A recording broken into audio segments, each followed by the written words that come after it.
কি গো, ঘুম থেকে ওঠো। সকাল গড়িয়ে যে বেলা হতে চললো, সেটার কি হুঁশ আছে? কি হয়েছে গিন্নি, এত চেঁচামেচি করছো কেন? একটু শান্তিতে ঘুমাতে দাও না আমাকে। ঘুমোবো মানে? কটা বাজে তোমার হুঁশ আছে? তুমি কি কাজে যাবে না বলছো নাকি? না গিন্নি, আমি যাব না আজকে কাজে, শুনেছো তো? এবার তোমার শান্তি হয়েছে, এবার যাও, আমাকে এবার একটু ভালোভাবে ঘুমাতে দাও তো। না, আমি তো তোমাকে একবার উঠতে বলছি। তাড়াতাড়ি ওঠো। তোমাকে একটা কথা বলে তুমি কথা শোনো না কেন? ঠিক আছে, বলো বলো, কি হয়েছে বলো। তুমি যখন আজকে কাজে যাবেই না বলছো, তাহলে আমার সাথে একটু ঘরের কাজ করবে, চলো। ওর আর ভালো লাগে না। ভাবলাম কোথায় আজকে কাজে যাব না, একটু ভালোভাবে ঘুমাবো। তা নয়, আবার গিন্নির হাতে হাতে কাজ করতে হবে। বিয়েটা করি, আমি যে কি ভুল করেছি এখন আমি বুঝতে পারছি। বিয়েটা না করলেই ভালো হতো। হ্যাঁ, তা করতে গেছিলে কেন আমাকে বিয়ে? যখন প্রেম করেছিলে তখন তো অত কিছু ভাবোনি। আর এখন কেন বলছো? তখন তো বললে আমি বেঁচে যেতাম। এই যে তোমার সামনে একটা কথা বলা নয়, একটা কথা থেকে হাজারটা কথা টেনে নিয়ে তুমি চলে আসো। চলো তো চলো, কি কাজ করতে হবে চলো, আমি তোমার হাতে হাতে সমস্ত কাজ করে দিচ্ছি। হ্যাঁ, এই তো আমার সোনা বর। এইভাবে আমার কথা শুনলে তবেই তো ভালো লাগে, নাকি? হ্যাঁ, তা তো লাগবেই। চলো, এখন কি কাজ করতে হবে চলো, সকালের ঘুমটাকে একবারে মাটি করে দিল, ভাল লাগে না।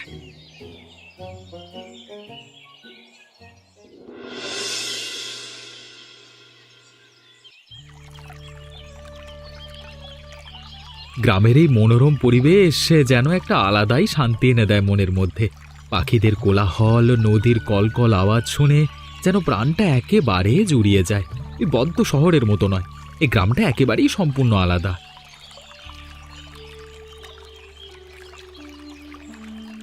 আরে বিক্রম যে, তা তুই কবে ফিরলি? এই তো কাকিমা, আমি আজকেই আসছি।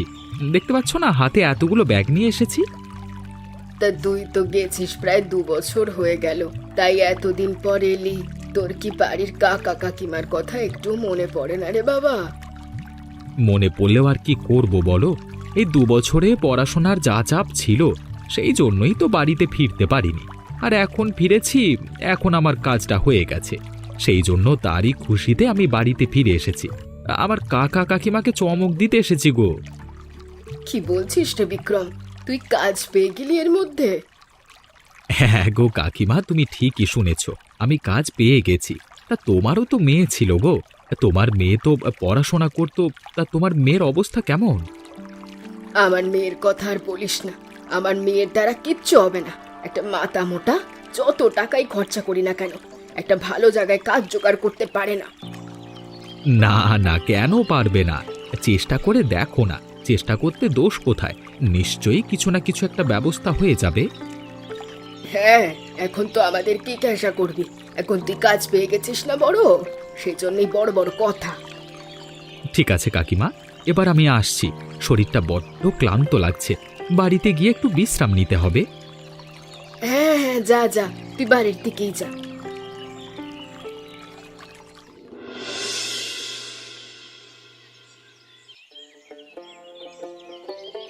কাকা কাকিমা, কোথায় গেলে গো? দেখো, বাড়ি থেকে এসেছে। আরে বিক্রম, তুই এতদিন পরে আমাদের বাড়িতে ফিরে এলি। আমার যে কি আনন্দ হচ্ছে বলে বোঝাতে পারবো না। তুই আমাদের বাড়িতে একবার তো খবর দিবি, আমরা তোকে আনতে যেতাম। না কাকিমা, তোমাকে যদি আমি খবর দিয়ে দিতাম, তাহলে তোমাদেরকে চমকটা দিতাম কিভাবে?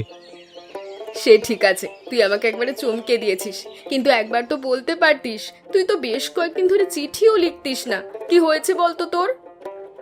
কি আবার হবে গো কাকিমা, আসলে আমি আমার চাকরিটা পেয়ে গেছি, সেই জন্যই তোমাদেরকে চিঠি লিখছিলাম না। আর হঠাৎ করেই ঠিক করলাম যে বাড়ি ফিরে আসবো, তাই ভাবলাম যে চিঠি না লিখে একেবারে বাড়িতেই চলে যাই, সবাইকে চমকে দিয়ে আসি। তা কাকা কোথায়? কাকাকে তো দেখতে পাচ্ছি না। কই গো, শুনছো? একবার বাইরে এসো, তোমার ভাইপো এসেছে। এই ক্ষীরে বিক্রম, তুই ফিরে এসেছিস? আয় আয় আয় আয়, বুকে আয়। কতদিন আমি কাজে থেকে তোকে কাছ থেকে দেখিনি রে বাবা। বাবা, তুই ভালো আছিস তো? হ্যাঁ গো কাকা, আমি একদমই ভালো আছি। তা তুমি কেমন আছো? আর কাকিমা, তুমিও কেমন আছো? তোমরা দুজনে ভালো আছো তো? তোকে ছাড়া আর আমরা ভালো থাকতে পারি রে? এখন তুই এসেছিস, এখন আমরা খুব ভালো আছি, খুব ভালো খুব ভালো। হ্যাঁ, কাকা, তোমার জন্য একটা সুখবর আছে। কি সুখবর রে? কাকা, আমি একটা চাকরি পেয়ে গেছি। সত্যি বলছিস বিক্রম? আমার তো বিশ্বাস হচ্ছে না। হ্যাঁ গো, সত্যিই বলছে। আমাকে এসে বলেছে যে চাকরি পেয়ে গেছে। ঠিক আছে ঠিক আছে, এখন ঘরে উঠে চল, একটু বিশ্রাম করবি, চল। হ্যাঁ কাকা, চলো চলো, আমার শরীরটা একটু ক্লান্ত লাগছে গো, একটু বিশ্রাম করতে হবে।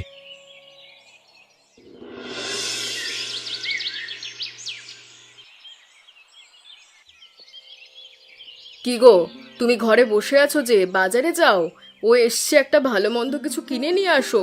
ওকে তো একটু ভালো মন্দ রান্না করে খাওয়াতে হবে। গিন্নি, তুমি তো সবই জানো, আমাদের হাতে সেরকম পয়সা নেই। আমি কিভাবে যাই বাজারে, আর বাজারে গেলে ভালো মন্দ কি নিয়ে আসবো? আমার কাছে তো কোনো টাকাই নেই। হ্যাঁ গো, তুমি তো ঠিকই বলছো। তবে একটা কাজ করো, আমি তো ভবিষ্যতের জন্য ভেবে কিছু টাকা জমিয়ে রাখতাম, সেই টাকাগুলোই নিয়ে যাও, আর গিয়ে খাসির মাংস, মাছ নিয়ে এসো। তোমার ভাইপোকে রান্না করে খাওয়াবো। কাকা কাকিমা, তোমরা কি কথা বলছিলে? হ্যাঁ, এখন তোমরা তোমাদের ওই মানে জমানো টাকা নষ্ট করে আমার জন্য খাসির মাংস আর মাছ নিয়ে আসবে? খবরদার, তোমরা তোমাদের টাকা খরচ করে একদম ভালো মন্দ কিছু নিয়ে আসবে না, বলে দিলাম।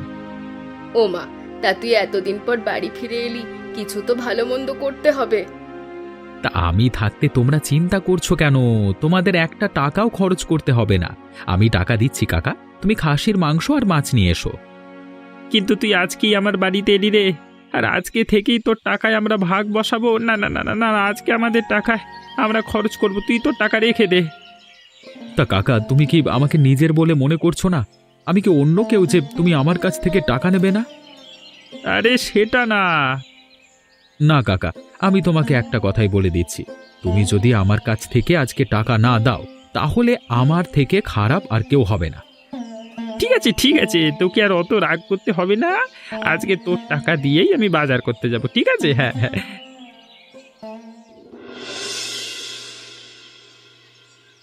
কি গো কাকিমা, তোমার রান্না করা হলো? আমার যে খিদের জ্বালায় পেটে ছুঁচো ডন মারছে। হ্যাঁ রে, আমার রান্না প্রায় হয়েই এসেছে। তুই আর তোর কাকা তাড়াতাড়ি খেতে বস, আমি খেতে দিই। হ্যাঁ হ্যাঁ, তুমি দাও তাড়াতাড়ি। এই রে, খা, তোদের ভাত, মাছ আর খাসির মাংস দিয়ে দিয়েছি। খা, এবার খেয়ে বল কেমন হয়েছে।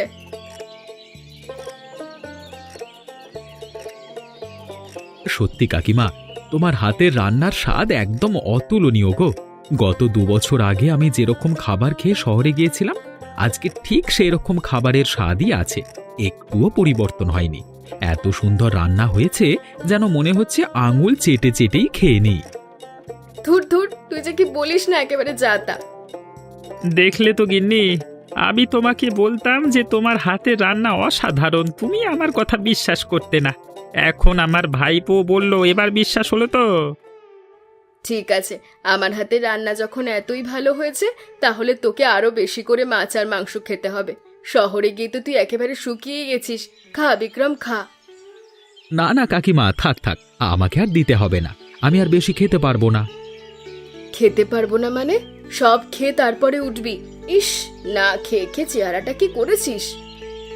ছাড়ো গিন্নি, ওকে আর জোর করতে হবে না। কাকিমা, এবার আমি একটু বিশ্রাম করতে যাচ্ছি, আর একটু পরে বিকেলে উঠে আমি একটু আড্ডা দিতে যাব। অনেকদিন হলো আমি আড্ডা দিতে যাইনি। ঠিক আছে, সে না হয় আড্ডা দিতে যাবি, এখন তবে একটু বিশ্রাম করে নে।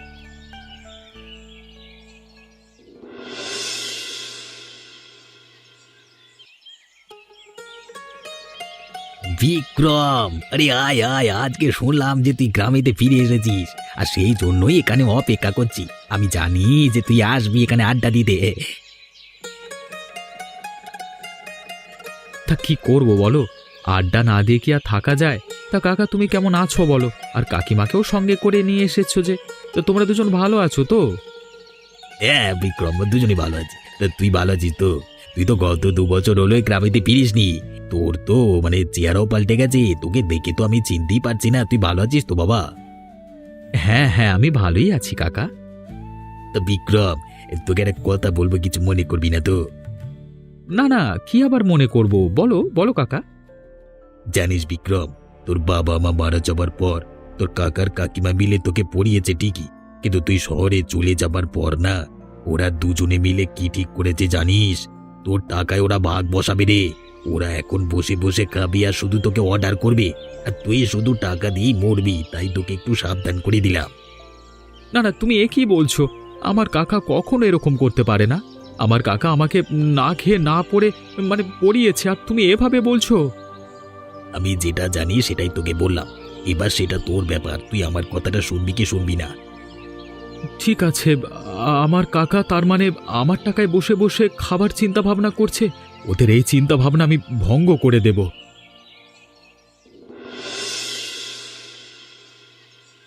তানিশা, ওই তানিশা, তুই কোথায়? তাড়াতাড়ি আয় আমার কাছে, তোর সাথে আমার দরকারি কথা আছে। কি হয়েছে মা? তুমি আমাকে এত জোরে জোরে ডাকছো কেন? কি হয়েছে বলো। কি হয়েছে মানে? তুই জানিস তোর সমবয়সী তোর দীপক কাকার যে ভাইপোটা ছিল, তোর সাথে শহরে পড়াশোনা করত, তুই কিচ্ছু করতে পারলি না আর ও একটা বড় চাকরি পেয়ে গেল। কাকা কাকিমাকে একবারে চমকে দিতে এসেছে, আর তুই কি করলি? মা, তুমি এটা বোঝার চেষ্টা করো। সবাইকে দিয়ে সবকিছু পড়ানো যায় না। ওর হয়তো ওই কাজে দক্ষতা ছিল তাই ও চাকরিটা পেয়েছে, আর আমি ছিলাম না তাই চাকরিটা পাইনি। চুপ কর, তুই অনেক বড় বড় কথা বলিস। তোর বাবা নেই, আমি ভেবেছিলাম তোকে পড়াশোনা করিয়ে একটা চাকরির বন্দোবস্ত হবে। আমার কপালে তো এই লেখা ছিল, কিচ্ছু হলো না। মা, তুমি এভাবে বললে আমার খারাপ লাগে। তা কিভাবে বলবো? তোকে কত পরিশ্রম করে টাকা দিয়ে পড়াশোনা করালাম, আর তুই কিচ্ছু করতে পারলি না। সব টাকা জলে গেল। কি গো গিন্নি, ছেলেটা তো সেই কখন বেরিয়েছিল বিকেল বেলায়, এখনো তো তার আসবার নাম দেখতে পাচ্ছি না। সেটাই তো দেখছি আমি। ও যাক, এতদিন পর গ্রামে ফিরে বন্ধুদের সঙ্গে একটু আড্ডা দিচ্ছে। দিক, থাক, ওর যখন ইচ্ছে ও তখন আসবে।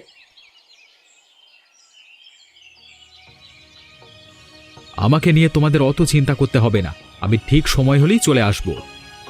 এই তো বিক্রমের কথা বলতে বলতেই বিক্রম চলে এসেছে। বিক্রম, আমাদের সকলের খাওয়া হয়ে গেছে। তোর কাকিমা তোর সাথে যাচ্ছে রান্নাঘরে, গিয়ে খেয়ে নেগে যায় বাবা, যা। থাক থাক, আমাকে নিয়ে তোমাদের অত চিন্তা করতে হবে না। আমি নিজে একা একাই খাবার বেড়ে নিয়ে খেতে পারবো। তোমরা এখানে যেমন আগুনে তাপ পোহাচ্ছ, সেরকমই পোহাও আগুনের তাপ। কি হলো রে বিক্রম, তুই আমাদের সাথে এরকম ভাবে ব্যবহার করছিস কেন? আমরা কি তোর সাথে কিছু খারাপ ব্যবহার করেছি যার জন্য তুই আমাদের এরকম ব্যবহার করছিস? না না, তোমরা কিছুই ব্যবহার করোনি। তোমরা তোমাদের জিনিস নিয়ে থাকো, আমি চললাম ঘরে। কি হয়েছে বলো তো গিন্নি, আমি ঠিক বুঝতে পারলাম না তো। এগুলো তো ঠিকই ছিল, আমাদের সাথে কথাবার্তা বলছিল, এই আবার হঠাৎ করে কি যে হলো আমার সাথে এভাবে ব্যবহার করছে। কি জানি গো, আমিও তো ঠিক বুঝতে পারছি না। কোনোদিন তো এইভাবে আমাকে বলে না, তাহলে হঠাৎ করে এরকম কেন বললো?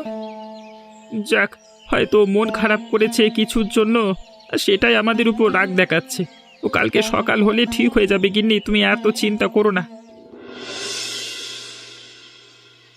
কাকা কাকিমা, তোমাদের সাথে আমার একটা দরকারি কথা আছে। কি হয়েছে রে বিক্রম, তুই আমাদেরকে গতকাল ওভাবে বললি, এখন আবার কি বলবি? আমি আর এ বাড়িতে থাকবো না। আমি এ বাড়ি ছেড়ে দূরে কোথাও চলে যাব। এ বাড়িতে থাকবি না মানে? এ বাড়ি ছেড়ে তুই কোথায় যাবি? সে আমি যেখানে চলে যাব, আমার যেদিকে দু চোখ যায় আমি সেদিকেই যাব। তবু এ বাড়িতে আমি থাকবো না। কেন থাকবি না সেটা তো বল। আমরা কি কিছু দোষ করেছি যার জন্য তুই এ বাড়িতে থাকবি না বলছিস? তুই যদি চলে যাস তাহলে আমাদেরকে দেখবে, খাবে, পড়াবে কে রে? ও, তাহলে তোমরা এখন থেকেই আমার টাকায় বসে বসে খাবে বলে ঠিক করে নিয়েছো, তাই তো? আরে বিক্রম, তুই এটা কেন বলছিস? তা আমাদের বয়স হচ্ছে, আমরা কত খাটবো? তোর বাবা মা যখন মারা যায় তখন তো আমি দায়িত্ব নিয়েই নিজে না খেয়ে তোকে খাইয়েছি, পড়িয়েছি। তুই আমাদেরকে এই কথাটা বলছিস? এখন তো আমাদের বসে থাকবার কথা, তুই তো আমাদেরকে খাওয়াবি। না না, আমি তোমাদেরকে খাওয়াতে পারবো না বসে বসে। তুই যে আমাদেরকে এভাবে ভুলবি আমি কখনো ভাবতে পারিনি। ঠিক আছে, তুই যেটা ভালো বুঝিস সেটাই কর, আমার আর কিছুই বলবার নেই। হ্যাঁ হ্যাঁ, আমি যেটা ভালো মনে করব সেটাই করব। আমি এখন একবার বাইরের দিকে যাচ্ছি, আমি একটু পরে এসে বাড়ি ছেড়ে চলে যাব।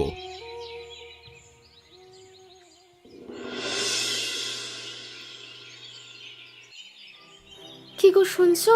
তোমার সাথে একটা কথা আছে। কি হয়েছে বলো তাড়াতাড়ি, আমাকে আবার কাজে যেতে হবে। বলছি, শুনছো? আমরা যে কালকে ওই দীপকের ভাইপোটাকে বুঝিয়েছিলাম। আশা করছি আমরা অবশেষে ওদের সংসারটা ভাঙতে পারলাম।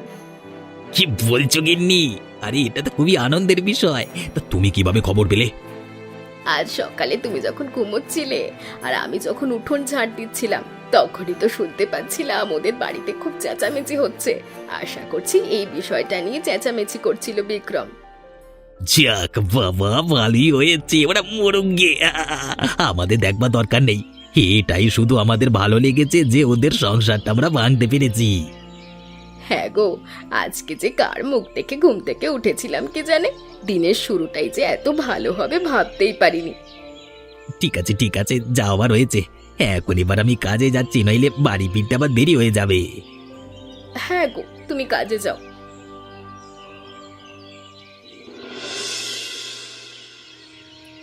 বিক্রম রে, তুই যে আমাকে এভাবে ভুল বুঝবি আমি কখনো বুঝতে পারিনি। ঠিক আছে বাবা, আমার থেকে যখন তোর টাকাই এত বড়, তাহলে থাক তুই তোর টাকা নিয়ে।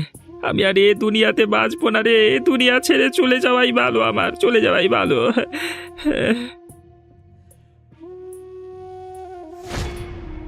কাকা, কাকা তুমি কি করছো? এই গলায় দড়ি দিচ্ছ কেন? কাকিমা কোথায় আছো? তাড়াতাড়ি ঘরে এসো, কাকু কি করছে দেখো একবার। কি হয়েছে রে বিক্রম, তুই এরকম চেঁচামেচি করছিস কেন? তোর কাকা বা কি করেছে? দেখো না কাকিমা, এই, কেন জানি না নিজে নিজে কাকা গলায় দড়ি। কি গো, তুমি কি পাগল হয়ে গেছো নাকি? শুধু শুধু তুমি গলায় দড়ি দিচ্ছ কেন? কেন আমি ধরে দেবো না কেন গিন্নি? আমার ভাইপো টাকার জন্য আমার কি ভুলে যাচ্ছে, আমি বাড়ি ছেড়ে চলে যাচ্ছে, তাহলে বেঁচে থেকে কি করবো? কাকা তা বলে তুমি এইভাবে আমাদেরকে ছেড়ে চলে যাবে? হ্যাঁ, কি করবো তুই বল বিক্রম? তুই আমার একমাত্র আশা ভরসা রে। তোর জন্য আমি আমার কোনো সন্তানকে জন্মদিন তো কি আমার ছেলে হিসেবে লালন পালন করেছি, বড় করেছি, আর তুই এভাবে আমাকে বললি রে।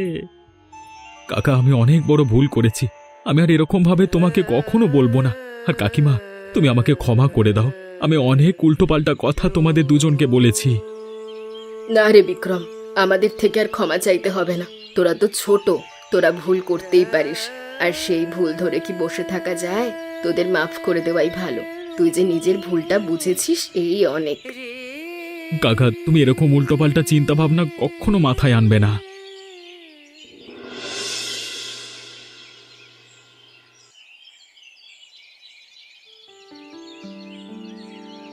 দীপিকা, ওই দীপিকা, কোথায় গেলি রে? তোর সাথে একটু কথা ছিল। কি হয়েছে গো মালতী কাকিমা, তুমি আমাদের বাড়িতে এই সময়? জানিস, আজ সকালে তো দীপকদের বাড়িতে তুমুল ঝামেলা লেগেছিল। আমরা তো এটা দেখে খুব খুশি হয়েছিলাম, আর এখন দেখি কিনা সব আগের মতো হয়ে গেছে। তারা দেখছি কাকা ভাইপোতে মিলে কাঁধে হাত রেখে ঘুরছে। সে কি বলছো কাকিমা? আমি তো এটা বিশ্বাসই করতে পারছি না। আমার কথা বিশ্বাস না করলেও এটাই সত্যি, সব ঝামেলা মিটে গেছে। আমি কত খুশি হলাম ওদের সংসারে আগুন লাগলো বলে। ধ্যাৎ, ভাল লাগে না। হ্যাঁ রে, আমিও তো খুশি হয়েছিলাম ওদের সংসারটা ভেঙে গিয়েছিল বলে। এটা শুনেই মনটা একেবারে ভেঙে গেল। এবার দীপক আর ওর গিন্নি দুজন মিলে ওদের সমস্ত ইচ্ছা পূরণ করবে, আর আমরা তাদেরকে দেখে জ্বলবো।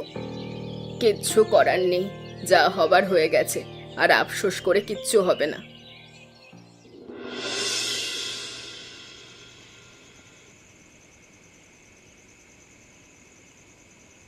কি গো কাকা কাকিমারা, হ্যাঁ তোমরা কি ভেবেছিলে আমার কানে আমার কাকার নামে বদনাম ছড়িয়ে আমার কাকাকে ছোট করতে চেয়েছিলে, তাই না? কিন্তু তা আর হলো না। আমি তোমাদের সমস্ত পরিকল্পনা বুঝতে পেরে গেছি।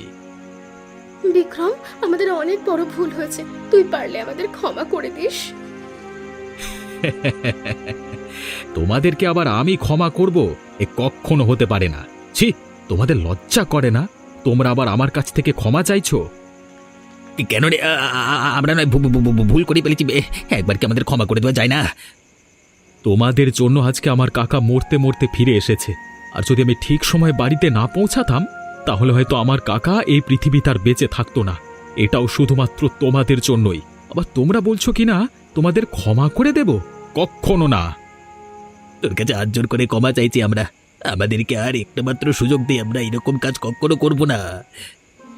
কাকা সবসময় একটা কথা মনে রেখো, কখনো কারোর কান ভারী করে কারোর সংসার ধ্বংস করা যায় না, ওতে নিজেদেরই ক্ষতি হয়। আর আমি এখন কাজ পেয়ে গেছি বলে তোমাদের অনেক হিংসে হচ্ছে না?